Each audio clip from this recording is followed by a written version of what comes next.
বামনের যেমন ইচ্ছা ছিল আকাশের চাঁদ ছোঁয়া, আমারও তেমন ইচ্ছা ছিল তোমাকে নিজের করে পাওয়া, কিন্তু চাইলেই কি আর পাওয়া যায়? আমার মতন একটা অধম যে তোমাকে ভালোবাসতে পারছে, এতেই আমি ধন্য। তুমি পৃথিবীতে কত মানুষ পাইবা, আমারে কি আর পাইবা যে কিনা ভালোবাসে তোমার ভালোবাসা পাওয়ার আশায়।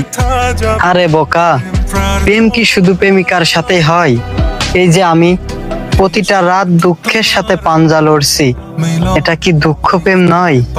তবে আবার মাঝে মাঝে রাত বাড়ালে আফসোসটাও হয় যে কি করলাম, না তোমাকে পেলাম না নিজে অন্য কারো হতে পারলাম। তবে কি বৃথা যাবে প্রেম প্রার্থনা? ঈশ্বর কি তোমার আমার মিলন লিখতে পারতো না?